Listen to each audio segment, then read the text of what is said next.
ॐ अज्ञानतिमिरन्धस्य ज्ञानाञ्जनशलाकया चक्षुरुन्मिलितं येन तस्मै श्रीगुरुवे नमः। श्रीचैतन्यमनोभीष्टं स्थापितं येन भूतले स्वयं रूपः कदा मह्यं ददाति स्वपदान्तिकम्। श्रीकृष्ण चैतन्य प्रभु नित्यानन्द श्री अद्वैता गदाधर श्रीवासदि गौर भक्त वृंद।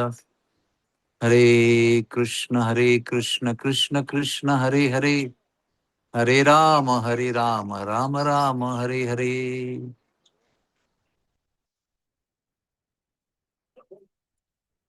जप में हमारा ध्यान नहीं लगता है। ऐसे लोग बार बार प्रश्न करते रहते हैं। तो हमने इस विषय पर कई बार चर्चा की है और इसके अनेक विविध कारण हैं। तो अभी हम लोग कुछ 5-6 लोग मिलकर यहाँ पर वासुकी नाग देवता के गणेशपुर के मंदिर में आए हैं।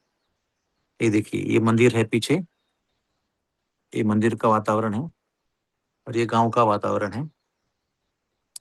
तो यहाँ पर जब हम आते हैं, कई बार आते हैं, यहाँ पर पक्षियों की आवाज गूंजती है, पहाड़ का दृश्य है, बहुत सुंदर वृक्ष है और परम शांति है। यहाँ पर कोई रजोगुण का प्रादुर्भाव नहीं है। यहाँ पर इतनी शांति है कि लोग अपना अपना शांति से काम करते रहते हैं। औरतें घास काटती रहती हैं, कुछ औरतें अपने घर में खेती करती रहती है, कुछ गाय की सेवा करती है और सुबह होते ही जैसे ही उजाला होता है तब से अपना अपना काम बहुत शांति से करते रहते हैं।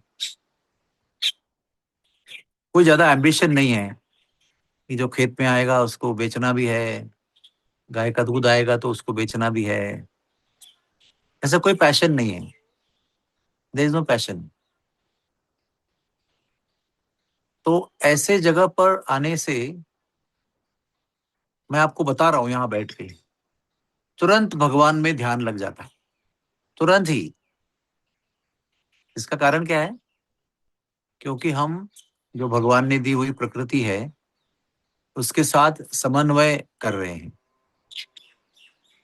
तो ऐसा मत समझिए कि केवल यहाँ पर आने से ही मन लगेगा। जिस प्रकृति में हम रह रहे हैं उस प्रकृति के अनुरूप हम जिएंगे अपना जीवन, किसी को कष्ट ना देते हुए, पेड़ों को, जानवरों को, वातावरण को, पर्यावरण को। अपनी ओर से कोई भी कष्ट नहीं होना चाहिए। पर्यावरण में हमारी तरफ से कोई प्रदूषण नहीं होना चाहिए। हम लोग कहेंगे कि अरे मेरे अकेले से करने से क्या होगा, इतनी जनता तो इतना प्रदूषण निर्माण कर रही है।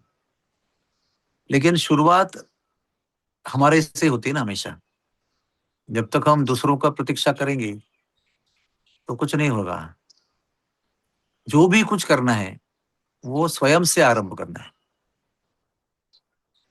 तो प्रकृति के साथ समन्वय जैसे ही होता है, चाहे वो मुंबई हो, चाहे वो हिमालय का गांव हो या और कहीं हो, विदेश में हो, आप आपका और हमारा जीवन अगर प्रकृति के साथ समन्वय में है तो भगवान के जप में ध्यान लगने में देर नहीं लगती। हमारा तो हमारे साथ भी समन्वय नहीं है। हमारा मन, हमारी बुद्धि, हमारा संग जो हम करते हैं वो सब हमारे आत्मा के कल्याण के विपरीत है। या अगर अनुकूल भी होगा तो हम अपने मनोचेतना से इसको विपरीत बना देते हैं। तो हम लोगों को हमारी अंदर जो प्रकृति है उसके साथ समन्वय करना है और हमारे बाहर जो प्रकृति है उससे भी भगवान की इच्छा के अनुसार समन्वय करके जीना है। और अगर शहर में बहुत कठिन हो जाता है तो कभी कभी हम यात्रा में जाते हैं और यात्रा में प्रयास करते हैं कि हमारा चित्त भगवान की प्रकृति के साथ जुड़ जाए। जब भगवान के दिए हुए प्रकृति से हम अपना समन्वय कर लेते हैं, तभी जाकर भगवान से समन्वय होगा। ऐसा नहीं हो सकता ना कि भगवान के प्रकृति के साथ असमन्वय और चाहत है भगवान के समन्वय की। जैसे किसी के घर पे गए तो घर के मालिक से हमारी दुश्मनी है, लेकिन घर से हम उनके समन्वय करना चाहते हैं। ऐसा नहीं हो सकता है। या घर के मालिक से दोस्ती है, लेकिन परिवार के साथ में हमारा जमता नहीं है, तो वो घर के वातावरण में हमारे किसी के मेहमान के समन्वय कैसे होगा? तो भगवान और प्रकृति अलग नहीं है। भगवान और उनकी प्रकृति वो उनका ही स्वरूप है। तो सबसे पहले जब हम भगवान की प्रकृति के साथ अपने आप को जोड़ते हैं और प्रकृति जैसा हमको चला रही है वैसे चलते हैं, तो उसी के माध्यम से, भगवान के प्रकृति के माध्यम से भगवान से समन्वय आसान हो जाता है। भगवान की प्रकृति के साथ जूझने से भगवान का संपर्क नहीं हो सकता है या उनका समन्वय नहीं हो सकता है, वो प्रसन्न नहीं हो सकते। तो ये छोटी छोटी बातें हैं, कोई बड़ी शास्त्रीय गहरी गहन बातें नहीं है। पहाड़ में आकर ये यही सीखना है यहाँ पर कि कैसे भगवान की प्रकृति के साथ हमको जोड़कर चलना है। भगवान ने जल दिया है, वायु दिया है, वृक्ष की सृष्टि दी है, फल फूल पेड़ दिए हैं, सब्जी दिए हैं, ग्रेन्स दिए हैं, जानवर दिए हैं, साथ में रहते हैं हमारे, हवा दी है शुद्ध।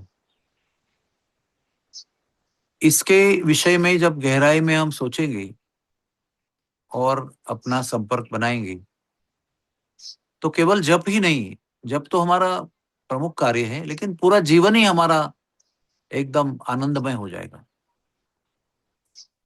जब हमारी अंदर की प्रकृति सच्चिदानंद है और बाहर की सच्चिदानंद प्रकृति से हम अपने आप को मेल करते हैं, तो आनंद ही होना है और क्या होना है। जब हमारी प्रकृति के विपरीत हम व्यवहार करते हैं तो दुख प्राप्त होता है। हम लोग केवल स्वार्थ के आधार पर जीते हैं तो सब कुछ विपरीत करते हैं। जब हम स्वार्थ को छोड़कर लोगों को सुख देने का, प्रकृति के साथ समन्वय करने का प्रयास करते हैं, तो आनंद को खोजना नहीं पड़ता है। आनंद अपने आप के पीछे आता है।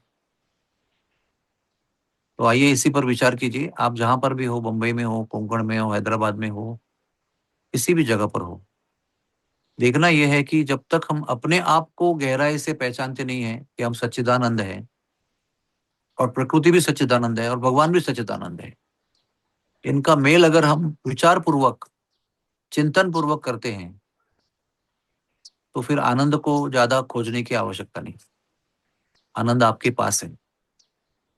हरे कृष्णा, हरे कृष्णा, कृष्ण कृष्ण हरे हरे, हरे राम, राम राम हरे हरे। कोई प्रश्न हो तो पूछ लेना। अगर नींद नहीं आती हो तो प्रश्न पूछ लेना।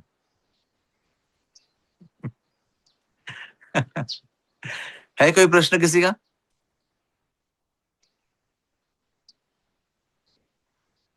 अधिक मास में यही प्रकृति जो है, सच्चिदानंद प्रकृति, आपकी, हमारी और सृष्टि की और भगवान की, ये अधिक मात्रा में हमारे लिए उपलब्ध होती है। और अधिक मास में जब ये हम ज्यादा प्रयास करते हैं प्रकृति के साथ समन्वय जोड़ने का, तो ये विद्युत गति से समन्वय प्राप्त हो जाता है। इसलिए अधिक मास में अपने दिनचर्या को इस तरह से मोड़ लीजिए कि जब के समय हम एकदम अलर्ट रहें, उत्सुक रहें, उत्साही रहें, और ये जो समन्वय साधने का अधिक मौका है, अधिक अवसर, उसको पूरी तरह से लाभ लीजिए। Thank you very much. आप सबके लिए मेरी प्रार्थना है गंगा जी से। धन्यवाद।